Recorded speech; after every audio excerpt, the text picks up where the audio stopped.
Hi, before I begin, I want to point out on the banner page on sportlots.com, I added a new banner. If you have questions about the new format that we put out about a week ago, just click on that banner and there's a list of videos that I put out to help explain some of the changes. For this particular video, I've had a lot of questions about how to search by seller, so I wanted to do a quick review of how that works. So let me go up to the top and just type in Nolan Ryan as a test.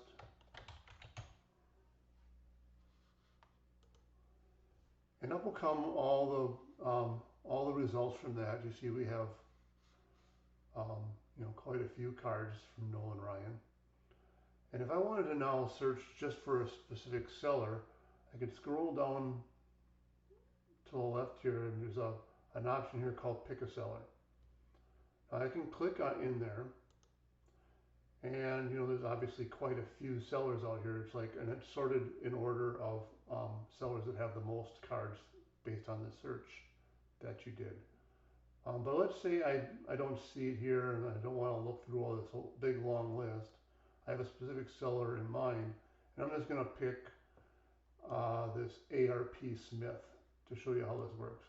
So I'm going to go back up to the top and start typing ARP, and there, it found it. So I don't have to manually scan through this whole list trying to find the one I'm looking for.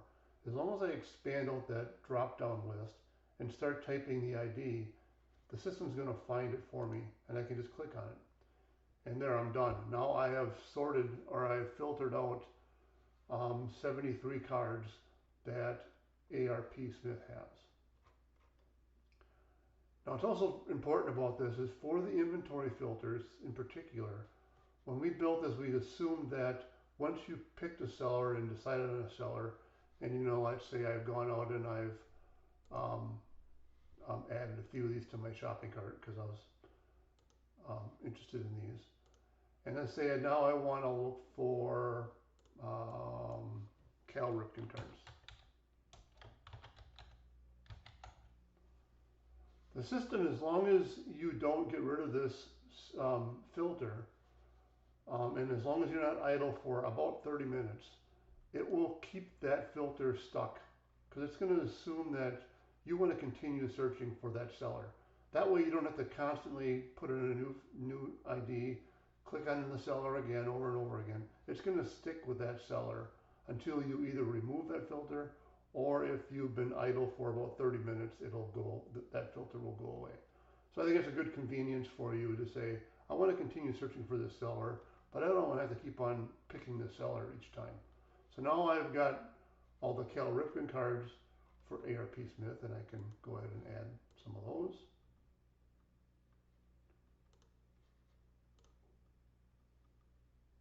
And so on. I can go ahead and pick another player. I'm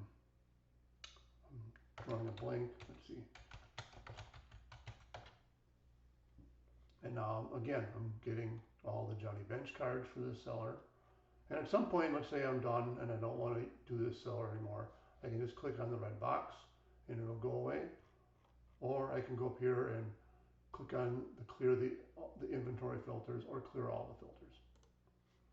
And that'll get me back to the start, and Johnny Bench shows up and all the cards for Johnny Bench are there.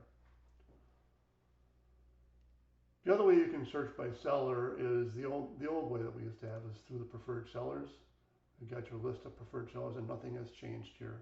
If you click on Derek 911, for example, now I've got all of Derek 911 cards here. And I can use the filters or enter a search bar, and I'll stay on the Derek 911 seller list until I either remove it or until I go idle for over 30 minutes when that will go away. I hope that helps. Thanks a lot.